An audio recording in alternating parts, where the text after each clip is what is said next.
Dans le cadre de son rendez-vous littéraire, désormais baptisé l'Écume des mots, la ville d'Andernos recevait dimanche Marie Ndiaye.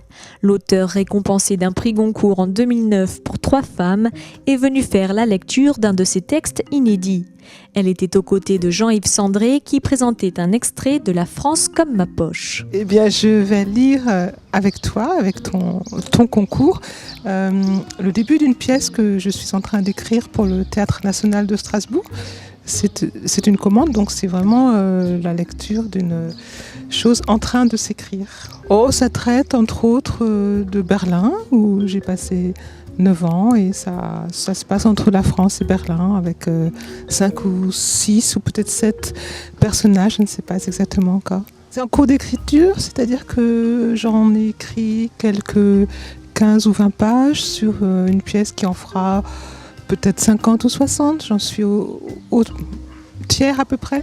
Je ne sais pas si c'est vraiment un test parce que de toute façon, il n'y aura pas de réaction vraiment du public dans la mesure où c'est juste un début. Mais oui, cela dit, peut-être que c'est malgré tout une façon d'avoir le texte en bouche, même si ensuite ce n'est pas moi qui le jouerai ni ne le lirai, bien sûr. Une fois qu'il sera sur scène, il sera dit par des comédiens, mais peut-être que c'est une manière de voir comment ça tient de manière orale, enfin à voix haute. Si le texte que je vais lire tout à l'heure passe très bien à l'oral, puisque pour une bonne part, le narrateur va passer la parole à son père qui se trouve être nonagénaire, un personnage d'ailleurs qui m'a été fourni par le père d'un ami à peu près du même âge, avec cet avantage quand on est très âgé de